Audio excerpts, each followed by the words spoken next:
Hello ladies and gentlemen, and welcome back to The Legend of Zelda, Majora's Mask. In the last episode, we inverted Stone Tower Temple and did a lot of exploring around of it. It's a fascinating temple, and I keep going on about this. It's definitely the best dungeon in this game, and it's one of Zelda's just best bits of dungeon design straight up, because it's just very clever. Like here, we've been in this room before as well. This is the one that we were just hovering around at the end of last episode. Here we fight another Igor, and it's got a slightly different trick. It's got a laser. But all that basically, we fight it the same as the last one. I actually don't really know how you fight. I think you've just got to shoot them in the eye and then that stuns them if you don't have unlimited light arrows. But we do. Well, we have 50 light arrows. We have unlimited magic because we swigged from that bottle of the special juice. Gosh, that sounds so wrong. Anyway, at the end here, oh, we got a log that falls on us. I believe this was the room we fought the Wizrobe in when it was the other way around, maybe. But either way, this thing here makes an inverted chest appear there. And this is a bit of a tricksy one. You've got to come around here now, and you can grapple up to that inverted chest. And now we're on top here with another spiky boy. This spiky boy rolls backward and forward, so the only way past this again is to grapple right over it, and then you're through. No, this is the room with the hip loop on a bridge, because we're standing on the hip loop bridge right now. The hip loop has been unfortunately replaced down below by an Armos. No, a BMOS even, not an Armos. Amos, BMOS, CMOS. CMOS is a type of... It's the battery on a motherboard, isn't it? I'm just talking complete shit. Oh, these are spooky jars. But, yes, dead ahead, you will notice, look at that. It's the boss door. And we've got, if we look at the bottom screen on the map, we have got... Oh, no, it's not the map. Is it gear? How do I see how many stray fairies I've got? Masks, no. Items, no. Oh, we'll never know. Oh, it is on the map. I thought so. Yes, we've got 11, so we're still missing 4 stray fairies, and we know there's an upside-down chest there anyway. So, we got to go and re-flip the dungeon. So, let's head back outside with the Song of Soaring. So, from out here, of course, you can now re-flip the dungeon by once again shooting the red emblem. Nice thing is because you have those rooms in the upside-down bit that you can flip both ways and have to proceed with the thing, so that teaches you quite nicely that those things are fully reversible. We got to do this nonsense again to get back in the temple, so I will see... Oh, that's the bloody Sorry song. I never really noticed that the Song of Healing is the backward version of that. I guess there's possibly something to read into that, but I think the most likely thing to read into that is the fact that there are only 5 notes on an ocarina, so there are a limited number of combinations for songs, really. Anyway, I will see you back just at the main entrance room again, but the right way up this time. So now, there was a sun switch that we shot down there, actually. And oh no, it wasn't even a sun switch, it was the switch we pressed at the end of last episode, which made this appear.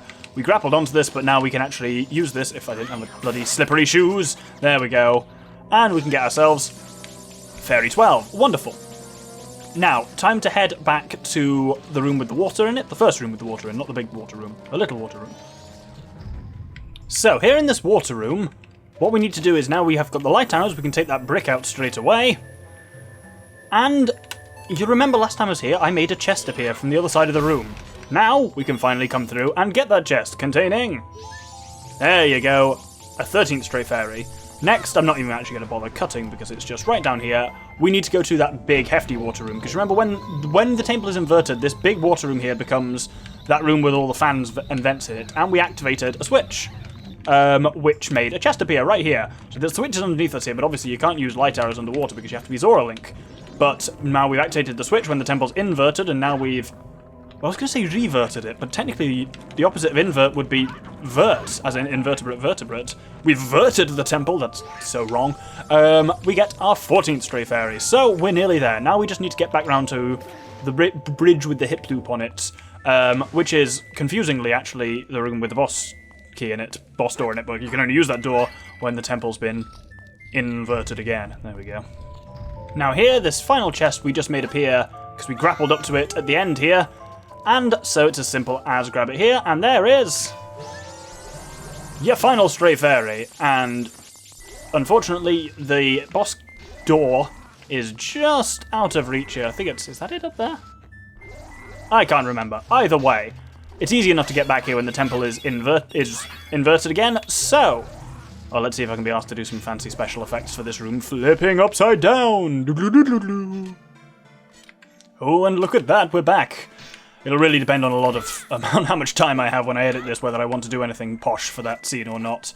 Oh, that was some real flipping. But hey, well, with all of our stray fairies in hand, though we could come back anytime after the boss and get them anyway, they just have to all be got in one cycle. So this is the Garo Master's room, but above the Garo Master's room is now a magical portal to the fairy realm. So, let's hop down and fight the boss.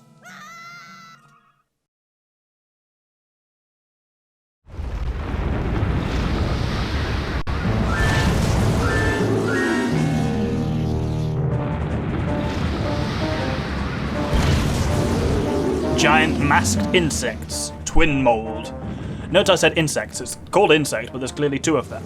So, in true Majora's Mask style, they've redone this boss to be eyeball themed in a way that it wasn't before. So our first goal for now should be the blue twin mold, because it's the one that's got eyeballs on it. The red one will try and fuck you up.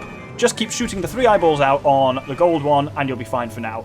Once he's down on the ground, this gets a bit tricksy. We need to switch up to the light arrows. Only use regular arrows there because you need the rate of fire, really. Follow out around the way he's rotating, and you should get a shot there at his eyeball itself, which then stops him moving. Fire another couple of light arrows into it, you'll do a good value of damage to it.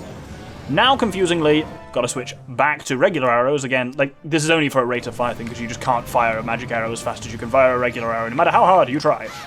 That had some arrows in it, excellent, which I needed. And ooh! Yeah, watch out for the red one generally. You can't fight him yet, you can just... but he can still fuck you up. You need to watch out for him spitting fireballs and dive bombing you and what, and I'm basically watching this bit here. Also, where is this? This must be in the heavens above Termina, I suppose, is the logic, because of the temple being inverted. Obviously, if you saw anywhere with the temple inverted, Termina is back to normal, and then the temple also goes back to normal as well. I was really hoping for some eyeball sections here. There we go. Each of them only takes a single hit, but obviously now he has, not actually obviously, unless you not noticed during that time, but he has 5 target sections instead of 3. And I got several of them, I think. I think the red one's making a... Yep, I was going to say the red one's making a pass at me, and it absolutely was. Then I remembered what the phrase making a pass means, and it's not what that means there. But anyway, that's him stunned, and if I can get in the right position here, get some light arrows out. I said last episode this boss is weak. The first half of this boss is great, and the first half of the second half is also pretty good. Then, boy, does it eat shit quickly, but... what we need to do is get around his arse again here. There we go. First shot stuns him. Oh, it just kills him as well anyway. Wonderful. So...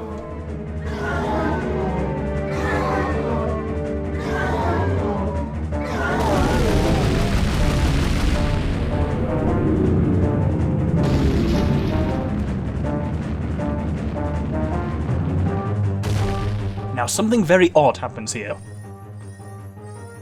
A chest appears midway through a boss fight. This has been changed. This chest was somewhere in Stone Tower. I think it was after you fought the second Igor originally, and therefore was optional. A lot of people would not have seen what you're about to see here.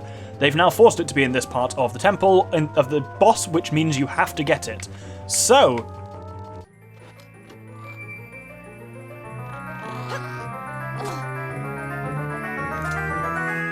introducing the Giant Mask. With this mask lies the might of a giant. Could this give you the courage to face gigantic enemies?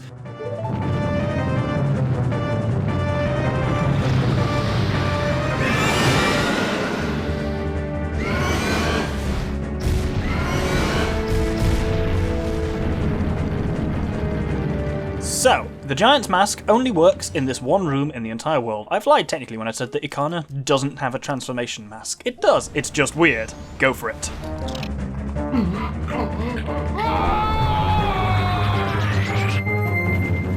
So the Giant's Mask, understandably, makes you gigantic. He throws these like mole babies, I think they're called at us now, and when you're gigantic, you can't use your sword anymore. You can only use your fists, so you can roll to kill the little things, or for the main guy, what you have to do is try and punch him. Unfortunately, it's surprisingly difficult, and it's not clear when you've actually hit him or not. Basically, that, I think, was you hitting him. There is a slightly more reliable way to do this, which is to pick up one of these fucking things, and watch just for where he re-emerges. That's him underground there. He's bloody fast, actually. And when he re-emerges, I'm going to chuck a brick at him. Whoop! There we go. So, that does a decent amount of damage to him. Damage is actually dealt by him going red. There's another final little trick in here that a lot of people don't teach you with this. Right, deal enough damage to him and he's stunned. You can attack his face here, or you can attack his tail, and the tail does more damage. Go up to the tail and grab it with A. I said grab it with A. There we go. spin the circle pad here, spin it as fast as you can and you'll get him going quicker. A lot of people won't know that, and then, bam, you slam him into the ground there. The harder you've spun there, the more damage you'll do to him, and I spun it with my palm there, like in the old Mario Party games, and it fucking hurts still. I can see how people rinse through their palms doing that. There's a bit of a chance to get him there. Or, when he sticks his head up, you've got, I should have tried to be closer, but not too close to him there. It's annoying how much stuff sends you flying here, and these little mole babies are irritating. I tend to just kind of roll everywhere to have a good chance of rinsing through them. This section now, by the way, is one of the many reasons I wanted the Chateau Romani. Oh, there he goes, coming at us there. That's your chance to leather on him a little bit. This is why I wanted the Chateau Romani, because being giant drains magic, and basically killing these mole babies will, yes, that's actually what they're called, will regenerate a decent amount of magic, and then there are pots hanging around as well. So basically you just have to go back. The only way to fight this guy in the new version of this game is with the Giant's Mask. He's going to hop up again, and I want to stay a bit back so the shockwave doesn't get me, but then want to hit him here. There we go. Deal a good bit of damage to him. And watch again for that. But yes, in the redone version of this game, you can only damage him using the Giant's Mask. So you basically then have to just fanny around on the floor until you've got enough magic back to successfully kind of like giant up again. And it makes... Already you're kind of seeing... This is fun at first, but it loses its fun quite quickly, because it's just not clear if you're doing enough damage to him at all, and it goes from being fun to being slow very quickly, and especially now imagine you're having to regularly stop the fight in order to regenerate magic. It doesn't work particularly well. Right, let's spin him hard. This does speed up the fight a fair bit, because maybe we'll kill him now? Basically, if you don't do that spinning, it takes 4 hits. If you do the spin, it can take 3, and I think it can potentially take as little as 2. Oh, he's gonna... There we go. Oh, he got stuck? Oh, there we go. Yep, that's it. The trick is rolling here. Rolling makes you move incredibly, ludicrously quickly. Oh, no, that was too close to him and he shockwaved me. Gotta be careful of that. But yeah, rolling makes you move ludicrously quickly and kills any irritating mole babies that are floating around.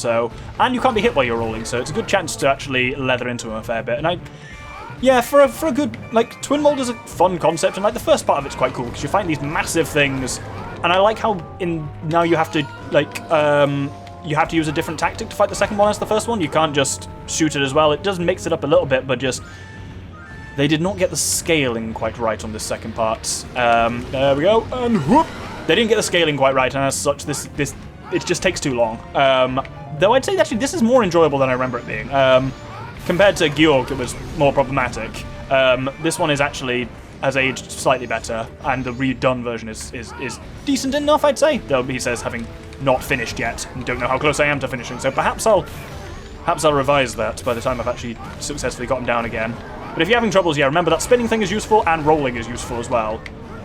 Just because, yeah, there it's frustrating because he doesn't flash properly or anything, so it's actually unclear that what you're doing is actually damaging him correctly. Oh, I rolled into him there.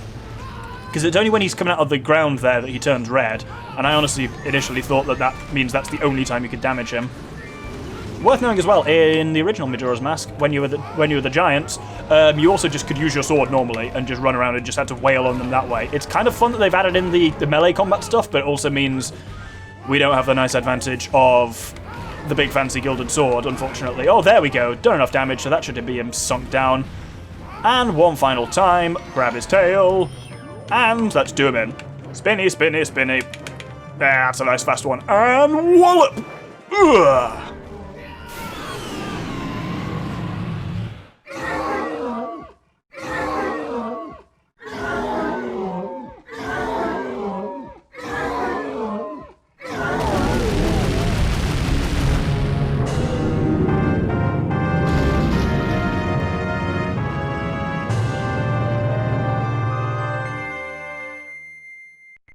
I think I figured out why the bosses of this game feel a little bit weak.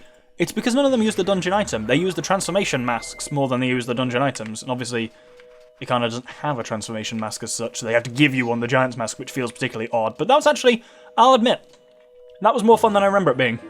So that one's better than I was hoping, which is quite cool. Anyway, let's grab our final masks and make our final trip to the bubble bath. You seized Twin Mold's remains. In doing so, you freed the innocent spirit that was imprisoned within this dark mask.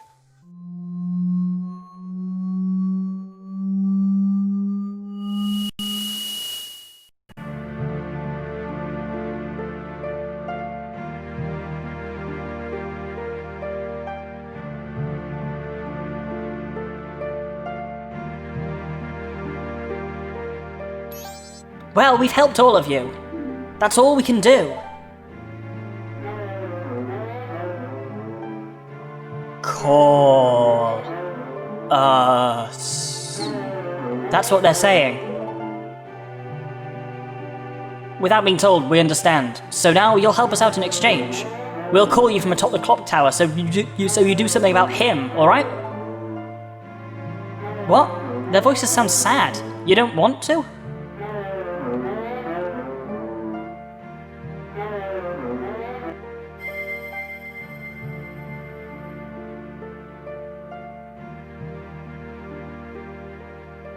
Forgive